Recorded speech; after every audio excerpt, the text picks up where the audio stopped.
Doctors could be on the brink of a breakthrough. Migraines. How to control them. Tame a migraine. A severe migraine. Throbbing, recurring headaches. Given all the noise, navigating the migraine experience can be confusing and scary, but you do not have to do it alone. Welcome to the Migraine Guy Podcast, the official podcast of themigraineguy.com and theheadachereview.com. Now, here's your host. What is up, everyone? It's Kevin here, the Migraine Guy, bringing you this week's podcast. Had to delay the launch of this podcast by a day because I needed to get a little bit of scripted content from our very first, they're not really a sponsor, but they have reached out to me to do a little bit of advertising for their migraine-oriented website to my audience, and the script arrived yesterday, and script is really more of a dramatic way of describing it. It's a little paragraph about their website, so I'm going to go ahead and let you know about that. So, as we all know, without a doubt, a migraine attack affects your life. Taking the time to better understand your specific migraine experience is one step you can take to potentially improve your day-to-day life and improve your migraine management. I am now a paid spokesperson for an exciting migraine awareness campaign called No Time for Migraines, sponsored by Promeus Pharmaceuticals, that examines these topics. Be sure to visit notimeformigraines.com, and that is the number 4. Don't spell out the word, it's just the number 4, to identify different types of migraine attacks that you may be experiencing, and make sure to follow them, No Time for Migraines, on social media to connect with other migraine sufferers and find tips that will help you knock out your migraine monster. So big thanks to them for reaching out to me, thinking that I have any sort of social influence, and that this podcast and other social media platforms I have a presence on could be useful to promoting their website, which helps you kind of answer some questions about the ways in which your migraine experience occurs, things that you note about your own experience, and then you can take that kind of information to your doctor, help get better medications, help get better advice on diet or supplement choices, those kind of things. So it's pretty good.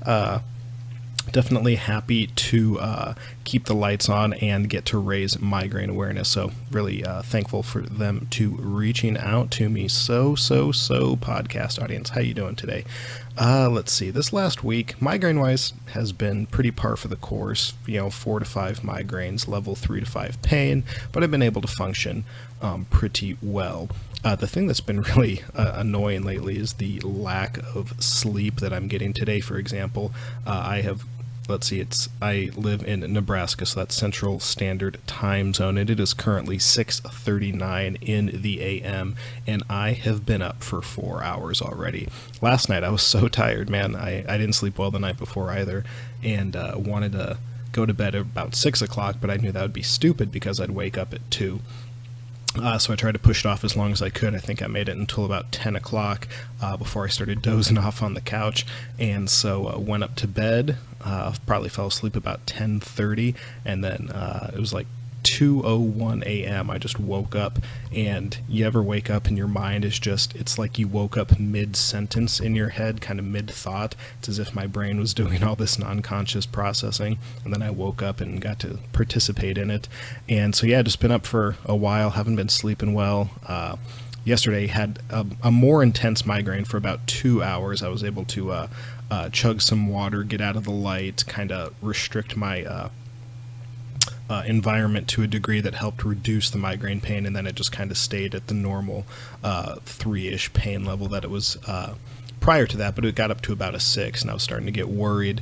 And so I'm expecting, since I didn't sleep well now a couple days in a row, that it is going to be a rough day for me. I'm going to try to get a little nap in, but I really don't like naps for a bunch of reasons, one of which is that it's like 90% success rate that I guess that'd be failure rate. I'll take a nap and wake up with a pretty bad migraine, so I don't like to take naps in general, but might need to do one today, or I might get a little delirious. You might even hear some of that on the old pod today, but let's see. That's about it. Got a couple weeks before my neurology appointment. I think I've actually talked myself into trying the 2 milligrams of the muscle relaxer a day for a little bit and just see if that takes my pain down even more. It's not a great long-term solution, but if it can help give me a couple months where the pain is less intense and less frequent, then I might do that just as I try to build up the nerve to go on Topamax again.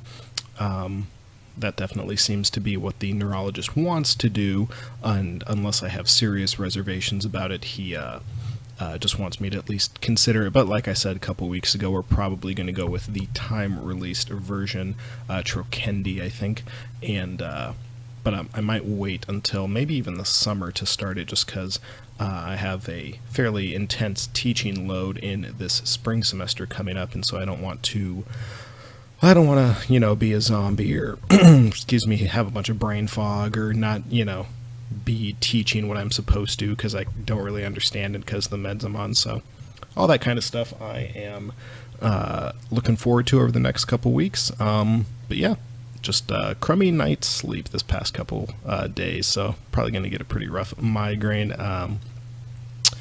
But what are you going to do, right? That's our life. So I'll have my abortives on hand and try to head it off before it gets too painful. So that is what we're looking forward to today. Just a little update, and I guess we're going to get to some migraine news.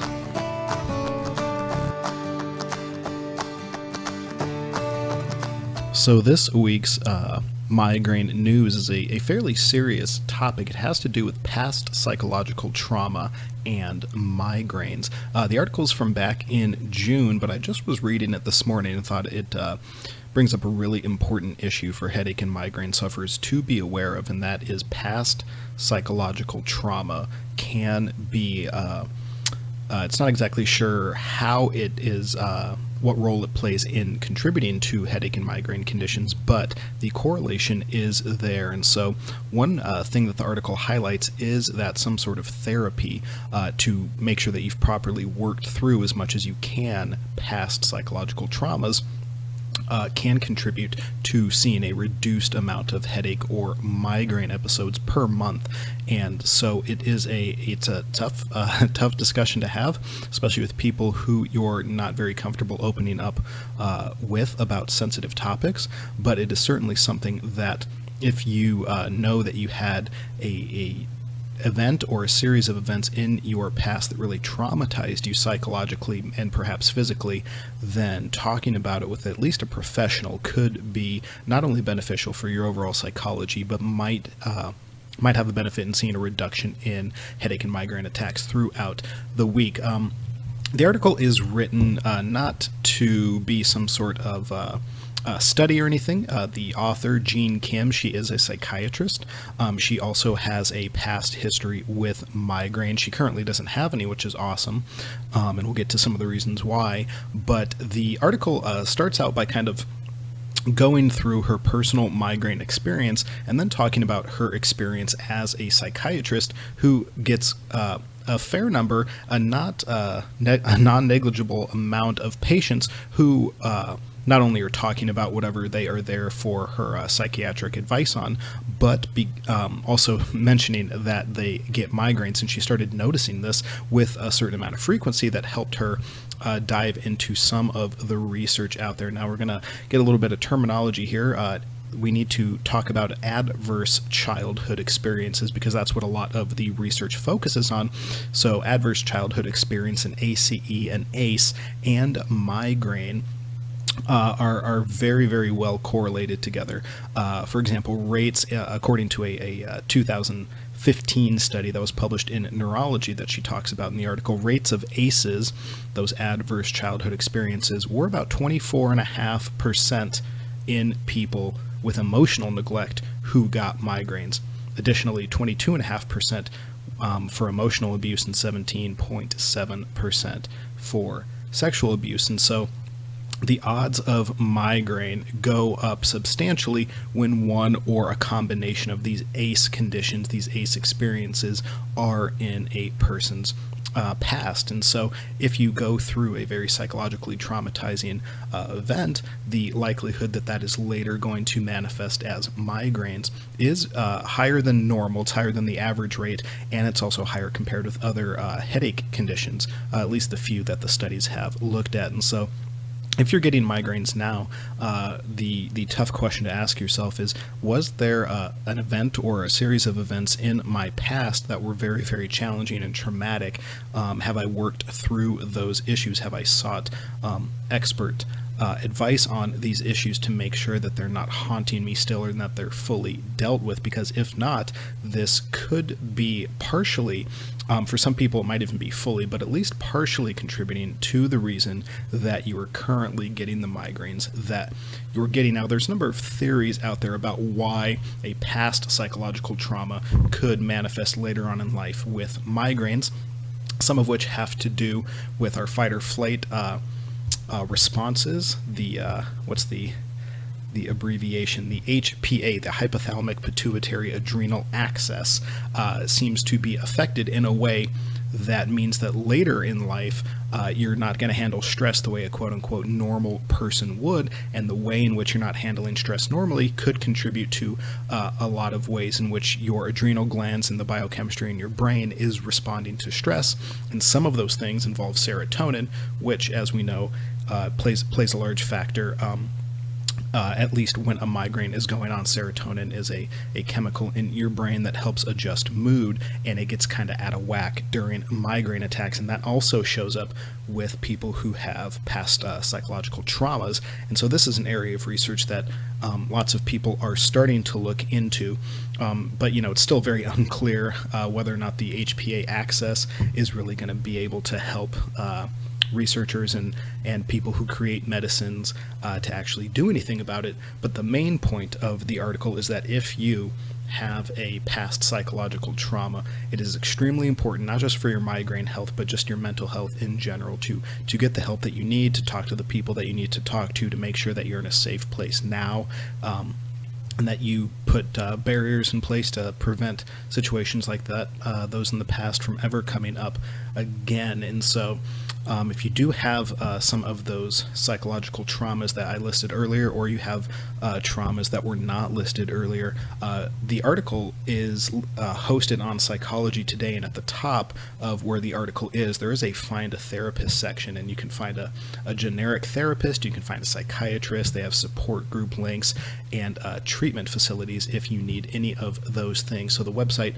has a lot to offer if you are realizing that a past psychological trauma has not been fully dealt with, or if you just want to talk about whether or not the psychiatrist or psychologist thinks that the past psychological trauma is contributing to your current migraines, and if so, maybe a antidepressant that works like a tricyclic could be prescribed, because maybe that would help you deal with the psychological trauma and also help address your migraine prevention.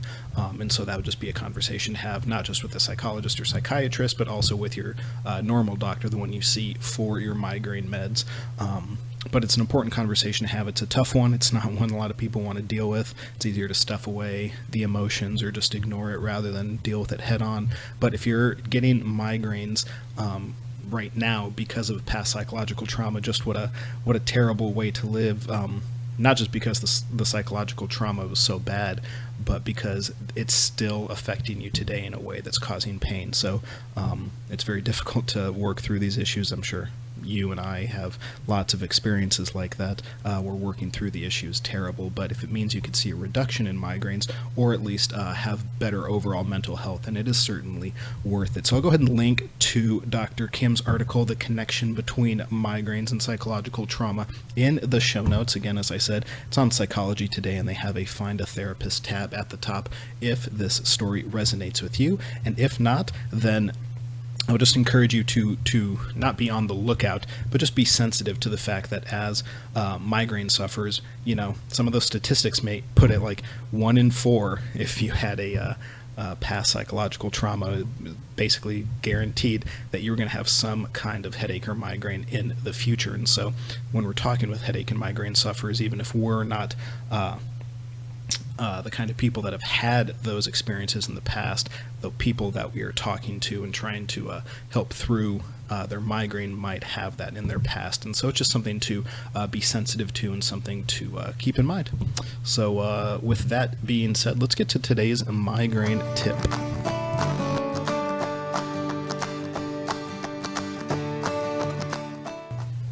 So this past weekend, the United States had its daylight savings time. And apparently 70 countries around the world utilize daylight savings time. I was not aware because I thought daylight savings time was primarily a tool designed to help farmers get more daylight, but I guess other countries followed suit. But the main idea is that when you're a migraine sufferer, much like myself in the intro today, you heard me talk about my sleep patterns, getting an extra hour, losing an hour of sleep can be very detrimental in regards to my migraine. Getting too much sleep is sometimes just as bad as getting not enough sleep, in that I can have a horrible migraine following something like 10 hours of sleep. It doesn't happen very often, but when I get inconsistent sleep, too much or too little, a migraine is almost guaranteed for me. And if you're like me, then something like daylight savings time, gaining an hour or losing an hour, could contribute to you having a rough following week after that time change occurs. And so the tip this week is to plan ahead. If you're going to be losing an hour of sleep next week, what you want to do is maybe chip away 15 minutes every day before you go to bed. So what I mean is if you typically go to bed at 10, go to bed at 9:45 for a couple nights, and then go to bed at 9:30 a couple nights, and then go to bed at 9:15, and then finally 9 o'clock. And by the time you lose that hour of sleep, you will have already regulated your sleep to correspond to the new time. Likewise, if you're going to be gaining an hour of sleep, maybe try to stay up an extra 15 minutes a couple nights a week in order to get to the point where you are synced up with the new time change. Now, it takes a little bit of planning. If you're like me, I entirely forgot that there was a time change until it occurred, and then I read some Facebook posts from people saying that they were late to work because of it, and I realized, oh, I totally wasn't paying attention because I primarily use my phone, and my phone auto-corrects to the right time. But even though I didn't have to worry about setting an alarm for the correct time, I should have been planning ahead better so I could remove the time change as a factor in whether or not I was going to get a migraine for that day. So it's just a tip, something to keep in mind, something to write on the calendar if you use a paper calendar, or put it on your phone as a reminder in your phone's calendar in order to remember it. That way we just reduce the amount of factors that can cause a migraine.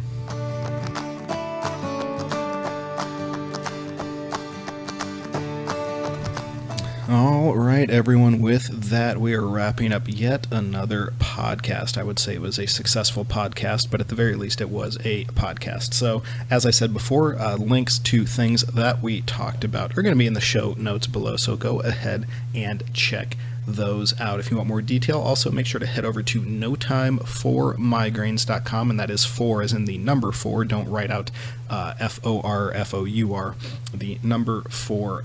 And what else we got? Hit me up on Facebook and YouTube. Make sure to subscribe. Make sure to share this podcast. Head over to Apple Podcast if that's where you're listening.